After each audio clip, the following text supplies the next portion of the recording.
Excel comes with over 240 function words built in. If you search Google, you'll find hundreds of other custom-made function words. On this lesson, we're just going to take a look at a few of the most common function words that people find useful. We're going to first of all look at three that are very similar: left, right and mid. Now the name gives it away as to what they do. The left is when you want to extract some characters from the left of a cell. Mid is when you want to take something from the middle, and the right is when you want to extract something from the right hand side. Now to give you an example here, this column here, column C, we want to extract the first letter from the toy item column. So in other words, the first item is the Batman vehicle. I want to extract the first letter, the B, from that. And we can use a function called left. Now it only has two attributes. If we type equals left open bracket, look at the attributes. Which text do you want to work with, and how many characters do you want from the left hand side? So the text is going to be what's in this cell next to me, comma, number of characters from the left. Well, I only want one, so I put a 1. There is my completed formula. Enter that, it extracts just the letter B. I can then copy this down. Remember, the quickest way to copy down a list is to either click and drag this autofill handle or just double click and it will drop it down. So we've now extracted the first letter. On this one here, it wants us to extract the last two numbers of the product code, which is in column A. Now because we want the last two, we'll use the right function. So equals right open bracket. What's the text we want? Well, that'll be this product code over here, comma, and the number of characters you want from the right hand side. Well, I want 2. If we enter that, that gives us the last 2 digits from the product code, and I can copy that down as well. The next column, it wants the third and fourth character from the toy items in column B. Now we're going to use the mid function for this, so that's equals mid for middle, open bracket. Now if you look at the bubble help, it asks for 3 attributes: the text, the start number, and the number of characters. So first of all, the text is going to be the Batman vehicle, comma, the start number. Well, I want the third and the fourth character, so I want to start counting at the third character in, comma. Then it's asking a number of characters you require from the middle. Well, we want just 2, the third and the fourth character, so I just want 2 characters from that position. If we enter that, it gives us the third and the fourth character. We can then copy that down on here. Now those may be useful to extract information out of a product code, maybe part of your SKU code or product reference code tells you which country a product is manufactured in. If we then look at the next column along, it's called combined code, because we're going to look at another function word, and this one is called concatenate. Now what concatenate does is it joins cells together, or the content of a cell together. Let's give you an example. These 3 cells here that we've just extracted parts from these 2 columns, I want to join those together to make a unique reference code. Now we could use the concatenation function word. If I type equals, concatenate, and you'll see it down there, joins several text strings into one text string. And I could pick that up and use that. There is a shortcut to this, and that's typing the ampersand, the and sign.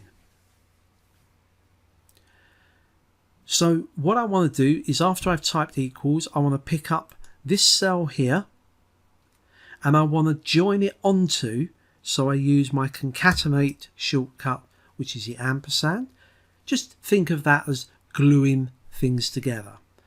I want to glue it onto the content of this cell, and if I do another one, I want to join it onto this one. When I enter that, you can see I've now created a unique reference code. We can copy this down again. Now, another function word that you might find quite useful is how to make things capitals or lowercase. Now, we want to convert all of these to uppercase. If we go back into the formula, we're going to put this inside a function word called upper. After the equals, I type upper, open bracket, and close the bracket at the end. So we've encased what we had there originally inside this new function word called upper. Enter that, it converts to uppercase. We can copy that down. You can probably guess what the function word is to convert it to lowercase. It's lower.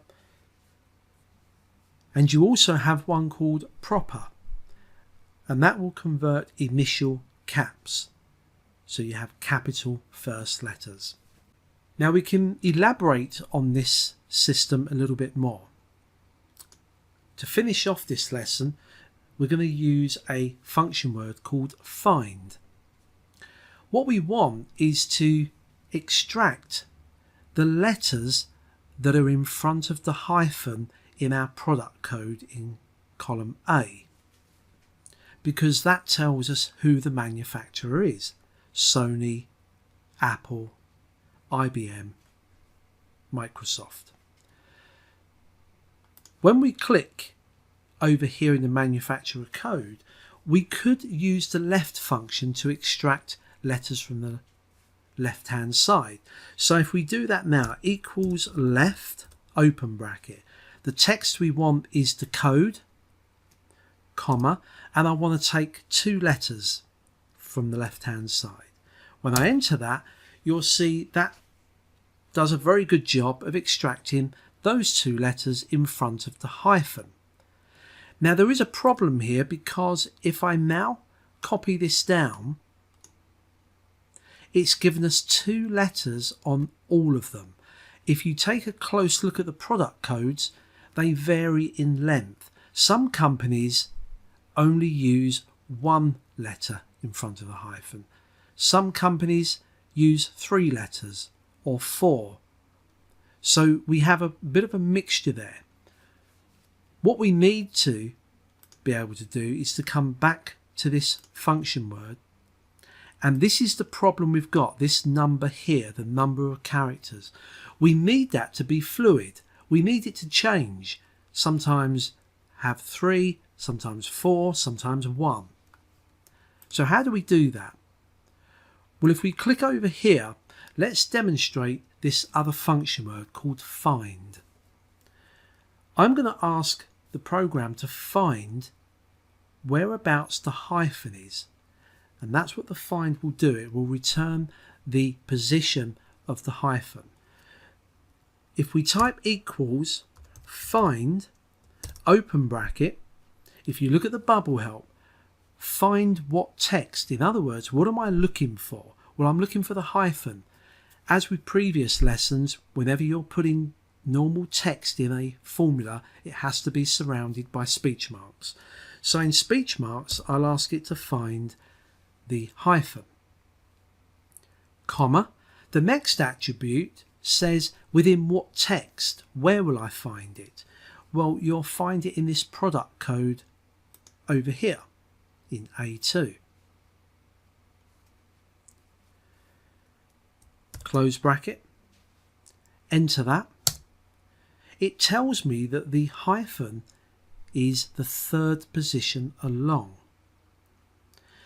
Now this works really well because if I was to copy that down, it correctly tells me whereabouts the hyphen is, so the number changes.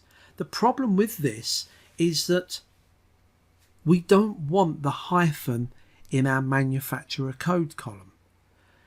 So what I always need is one less. So if I go back into here and at the end of it type -1, enter that. Now if I copy this down, you'll notice that it correctly tells me how many letters are in front of the hyphen. Now we need to get this into our original formula in here. Now to save typing this again, you can type it again, but I'm going to save a bit of time and I'm just going to select what I've just typed, everything but the equals. I'm going to copy that, come out of that. I'm going to go back into this formula and I want to replace this static number 2, which is telling me how many characters I want, with that find formula that we've just written. So if I paste that in its place, so we've nested the find inside the left function, enter that. Now when we copy this down, you'll notice it correctly gives us the exact number of letters in front of the hyphen. And it's future proof because if a company comes along who has 5 or 8 characters in front of a hyphen, the program will automatically determine that. And that's just a quick overview of some of the additional function words you may find of benefit in Excel.